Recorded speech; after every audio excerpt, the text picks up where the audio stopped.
ఇప్పుడు మనం హైదరాబాద్ ఓల్డ్ సిటీలో ఉన్న కార్వాన్లో ఉన్నాం. జియాగూడ పక్కకే ఈ కార్వాన్ అనేది కూడా ఉంటుందన్నమాట. శ్రీ కేసరి హనుమాన్ మందిరంలో ఉన్నాం మనం ఇప్పుడు. ఈ కేసరి హనుమాన్ మందిరం అనేది ఎంతో ప్రాముఖ్యత గల ఆలయం హైదరాబాద్లో. హైదరాబాద్ నగరం నిర్మించక ముందు నుంచి కూడా ఈ ఆలయాన్ని ఇక్కడ స్థాపించడం జరిగిందని చెప్పి ఇక్కడ చరిత్రకారులు చెప్తున్నారు. ఇప్పుడు ఇక్కడ ఎవరైతే పూజలు అర్చకులు ఉన్నారో వాళ్ళు 11వ తరం వాడంట. ఆ వివరాలన్నీ కూడా మనం లోపలికి వెళ్ళి తెలుసుకుందాం. శివాజీ మహారాజ్ గురువైనటువంటి శ్రీ సమర్థ రామ్దాస్ మహారాజ్ ఆయన ఈ ఆలయాన్ని నిర్మించారట. ఆ వివరాలన్నీ కూడా మనం లోపలికి వెళ్ళి తెలుసుకుందాం కొన్ని విజువల్స్ ద్వారా. అలాగే కొన్ని లోపల అర్చకులు చెప్పే మాటలు కూడా మనం విందాం. ఈ ఆలయ ప్రాముఖ్యత ఏంటనేది మనం తెలుసుకుందాం.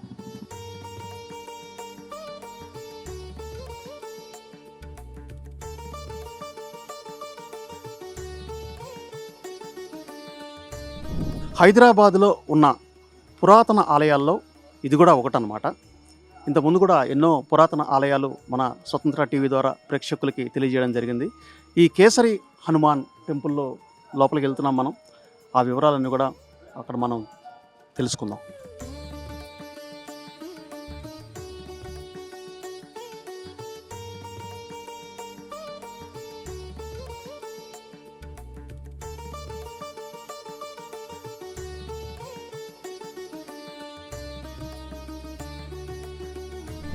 ఈ కేసరి హనుమాన్ మందిరంలో ఇక్కడ చిన్న ఉపాలయంగా ఉన్నటువంటి శివలింగం ఉందన్నమాట. ఇది కూడా చాలా పురాతనమైంది.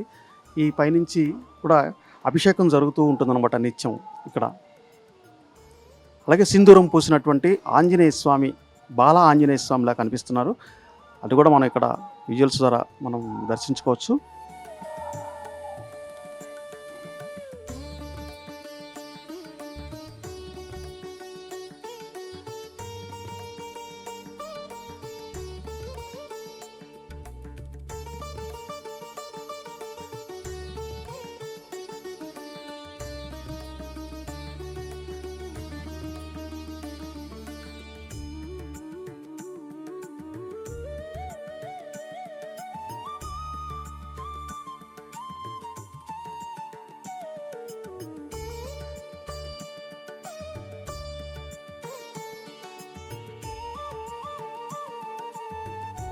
సుమారు 500 సంవత్సరాలకి పూర్వమే శ్రీ సమర్థ రామ్దాస్ మహారాజ్ ఆయన ఈ ఆలయాన్ని ఇక్కడ నిర్మించారన్నమాట.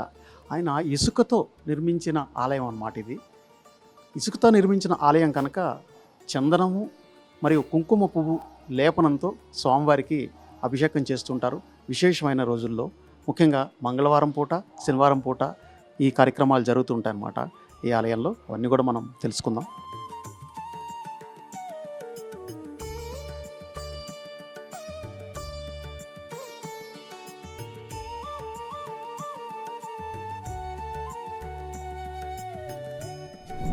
శ్రీ కేసరి హనుమాన్ మందిరంలో అర్చకులుగా ఉన్నటువంటి శ్రీ సందీప్ మహారాజ్ గారు ఇప్పుడు మనతో ఉన్నారు. వీరు తాత ముత్తాతలు, వారికంటే ముందు ముత్తాతలు ఎవరైతే ఉన్నారో ఆ కాలం నుంచి కూడా వీరు ఈ ఆలయాన్ని సంరక్షిస్తూ వస్తున్నారన్నమాట. ఆయన మాటల్లో విందాం ఆయన ఏం చెప్తారో. జై జై రఘువీర సమర్థ్, జై శ్రీరామ్, జై కేసరి హనుమాన్, జై గోమాత. ఓం నమో హనుమతే రుద్రావతారాయ, సర్వశత్రు సంహారణాయ, సర్వరోగహరాయ, సర్వదుఃఖనాశనాయ, సర్వవశీకరణాయ రామదూతాయ నమః. ఈ సంస్థానము హైదరాబాద్ కన్నా ముందు నిర్మించబడింది. ఇది ఛత్రపతి శివాజీ మహారాజ్ గురువుగారైన సమర్థ రామదాస్ స్వామి గారు యావత్ భారతదేశం హిందూ ధర్మ ప్రచారంకి బయలుదేరినప్పుడు ఈ పక్క నుండి మూసీ రివర్ ఏదైతే ఫ్లో అవుతుందో, ఇప్పుడు ముందు అది ముచ్చుకుందా నదిగా ఉండేది, తర్వాత ఇప్పుడు మూసీ అయింది. అది ఆ ముచ్చుకుందా నది తీరాన హనుమాన్జీకి ప్రతిష్ఠించి లోపల ధ్యానం చేసేవారు సమర్థ రామదాస్ స్వామి. అది ధ్యానస్థానం కాబట్టి లేడీస్ అది అలౌ చేయరు లోపలికి. జెంట్స్ కూడా షర్ట్ బనెన్ బెల్ట్ తీసేసి వెళ్ళాలి. ఇంక ఇక్కడ ఆంజనేయ స్వామికి విశిష్టత ఏంటంటే ఇక్కడ ప్రతి ఆంజనేయ స్వామికి సింధూర లేపనం జరుగుతుంది. ఇక్కడ మాత్రం కుంకుమపు చందనం నూరి అదే లేపనం అవుతుంది అన్నమాట. ఇంకా ఇక్కడ ప్యూర్ నేతి దీపాలు ఎప్పుడూ వెలుగుతూనే ఉంటాయి. 5 పంచభూతాలకు సాక్షిగా 5 దీపాలు ఉంటాయి లోపల, అది ఎప్పుడూ వెలుగుతూనే ఉంటాయి. ఇక్కడ ఎవరికి ఏ ప్రాబ్లం ఉన్నా, మ్యారేజ్ ఇబ్బందులు, మ్యారేజ్ ప్రాబ్లం ఉన్నా, సంతానం ప్రాబ్లం ఉన్నా, హెల్త్ ఇష్యూస్ ఉన్నా, కోర్ట్ కేసెస్ ఉన్నా, వేరే ఏ ఇబ్బందులు, ఏ ప్రాబ్లమ్స్ ఉన్నా ఇక్కడ ప్రతి శనివారం, మంగళవారం ముడుపులని కడతారు ఇక్కడ. ఆ ముడుపు కట్టేసి దాని నియమం మేమే చెప్తాం అది. అది పర్టికులర్ పర్సన్ అది పాటిస్తే తప్పకుండా నెరవేరుతుంది. ఇప్పటివరకు ఎవరు ఎంతమంది అది మొక్కుకున్నారో అది 100% సక్సెస్ అయింది అందరికీ.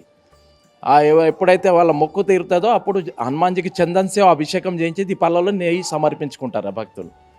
ఇంకా ఇక్కడ మాది వంశపారంపర్యంగా ఈ ఆలయంలో స్వామివారికి సేవిస్తున్నాము. మేము 11వ తరం, ఇప్పుడు 11th జనరేషన్ మేము. ఇంకా ఇక్కడ మన ప్రాంగణంలోనే ఒక గోశాల కూడా ఏర్పాటు చేసి ఉన్నది. ఇక్కడ స్లాటర్ హౌస్కి వెళ్ళే గోవులను మనం సంరక్షించి ఇక్కడ షెల్టర్ ఇస్తుంటాం. దానికి గోసేవ కూడా నిరంతరం జరుగుతూనే ఉంటుంది ఇక్కడ. ఇంకా ఇది నిజాం పీరియడ్ కన్నా ముందు నుండే ఉన్నది ఇక్కడ. నిజాం ప్రభువులు వాళ్ళు కూడా వచ్చి ఇక్కడ దర్శనం చేసేవారు, ముస్లిం ఉన్నా కానీ అప్పుడు ఆ పీరియడ్లో. ఇంకా ఇక్కడ గురుస్థానం కాబట్టి ఛత్రపతి శివాజీ మహారాజ్ గారు కూడా వచ్చిండ్రు ఇక్కడ దర్శనంకి, ఆయన గురుస్థానం కాబట్టి.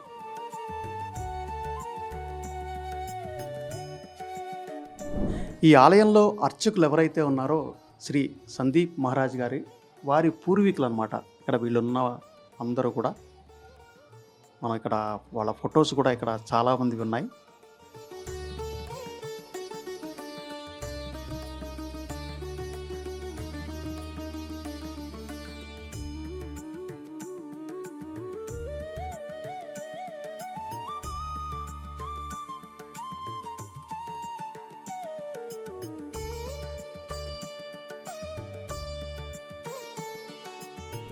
శ్రీ కేసరి హనుమాన్ మందిరంలో మహిళలకి డైరెక్ట్గా గర్భగుడిలోకి ప్రవేశం ఉండదన్నమాట.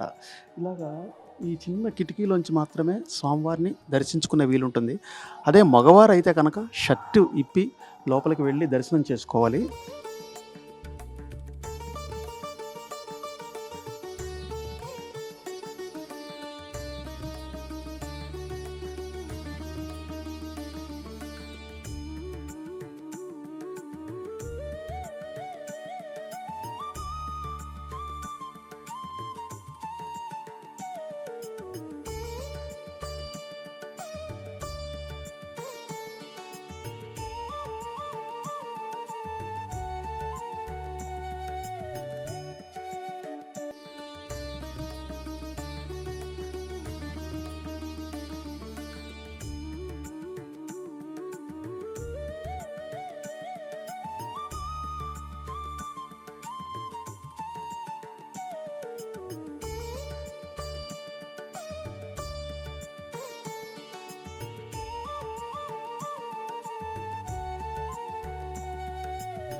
ఈ ఆలయంలో దర్శనంకి వెళ్ళాలంటే ముఖ్యంగా మగవాళ్ళు షర్ట్ అండ్ బనియన్, బెల్ట్ ఇవన్నీ తీసి దర్శనంకి వెళ్ళాలన్నమాట. ఇప్పుడు మనం దర్శనంకి వెళ్తున్నాం లోపలికి.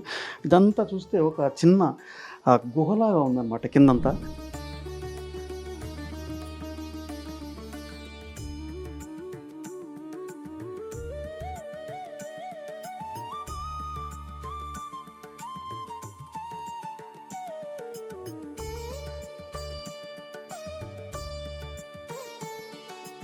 నెయ్యితో ఇలాగ దీపం వెలుగుతూనే ఉంటుంది స్వామివారి ముందు.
జై శ్రీరామ్, జై కేసరి హనుమాన్.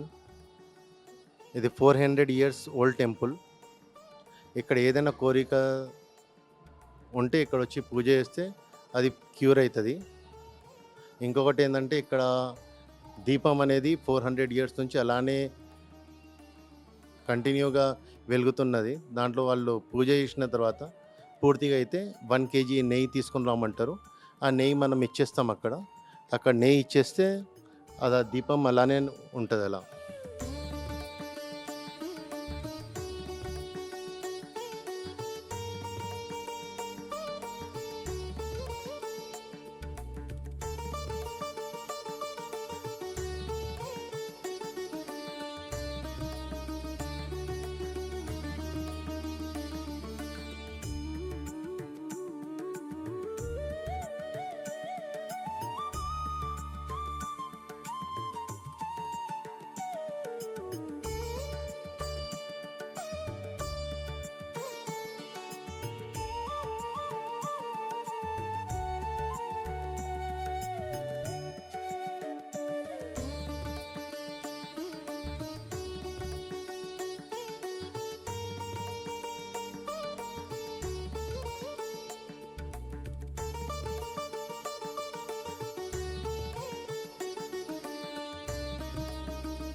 ఇప్పుడు మనం చూస్తున్నది ఇది ముచ్చుకుంద నది అనమాట. దీన్ని కాలక్రమేణా మూసీ నదిగా మారిందనమాట. ఇవన్నీ కూడా విజువల్స్ ద్వారా మనం ఇక్కడ దర్శించవచ్చు. ఈ మూసీ నది పక్కనే ఈ శ్రీ కేసరి హనుమాన్ మందిరం అనేది నిర్మించడం జరిగిందనమాట. 450 సంవత్సరాల క్రితమే ఈ ఆలయం ఉందని చెప్పి ఇక్కడ మనకి అర్చకులు చెప్తున్నారు, అలాగే భక్తులు కూడా చెప్తున్నారు. చాలా పురాతనమైన ఆలయాల్లో హైదరాబాద్లో ఉన్నటువంటి ఆలయాల్లో ఎన్నో ఉన్నాయి. అందులో ఇది కూడా ఒక పురాతనమైనటువంటి ఆలయం అనమాట. ఒకప్పుడు ఇక్కడ నిజామ్స్ వారి పరిపాలనలో ఉన్నప్పుడు కూడా వారు కూడా వచ్చి మతాలకి అతీతంగా వచ్చి ఇక్కడ పూజలు అవి జరిపించుకునేవారు, ఉత్సవాల్లో పాల్గొనేవారు అని చెప్పి కూడా ఇక్కడ చరిత్ర చెప్తుంది మనకి.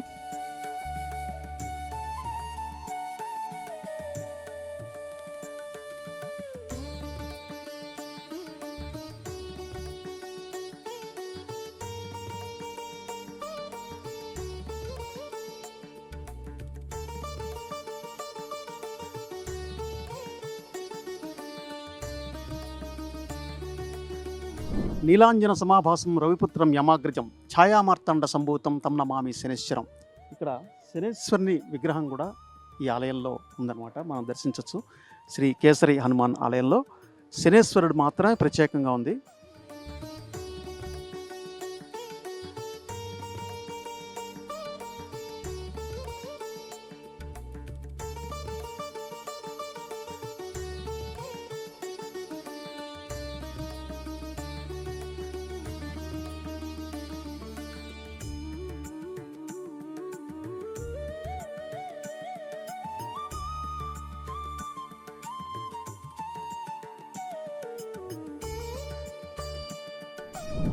మామూలుగా చాలా ఆలయాల్లో మనం సింధూరం పూసినటువంటి ఆంజనేయ స్వామిని చూస్తుంటాం అనమాట.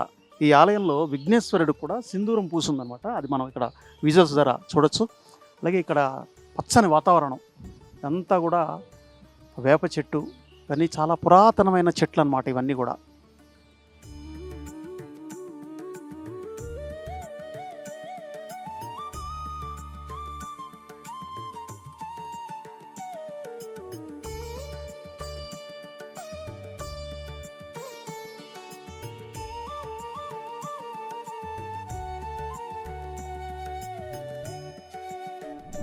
కేసరి హనుమాన్ మందిరంలో చాలా పెద్ద గోశాల కూడా ఉందన్నమాట.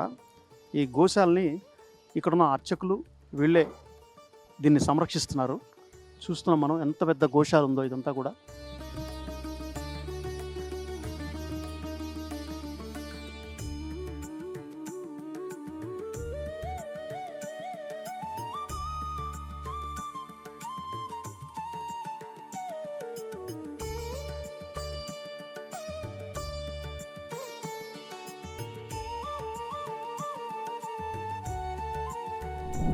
సనాతన హిందూ ధర్మంలో గోమాతకు అత్యున్నత స్థానం ఉంది.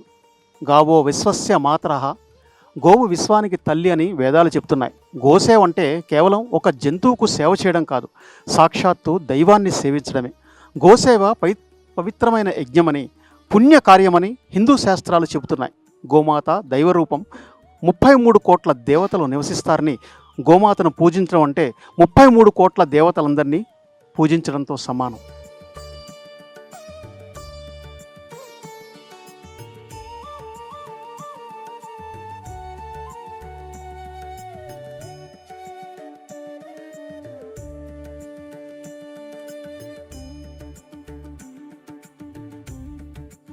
శ్రీ కేసరి హనుమాన్ ఆలయంలో ఉపాలయాలుగా ఉన్నటువంటి రేణుకా మాత ఆలయంలో ఉన్నాం మనం ఇప్పుడు.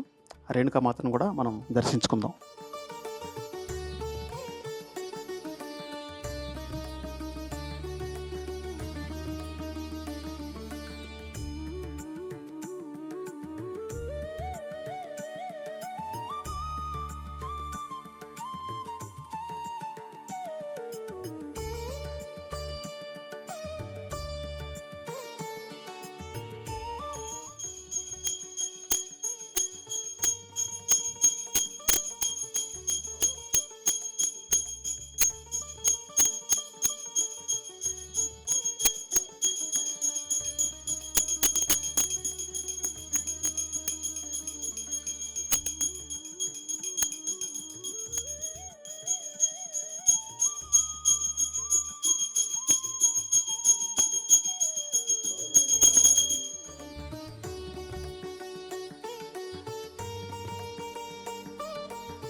ఈరోజు స్థల పురాణ కార్యక్రమంలో ఈరోజు మనం ఈ కేసరి హనుమాన్ ఆలయాన్ని సందర్శించడం జరిగింది. మళ్ళీ వచ్చే ఆదివారం మరొక ఆలయాన్ని సందర్శిద్దాం స్థల పురాణ కార్యక్రమంలో. అంతవరకు సెలవు. నమస్కారం.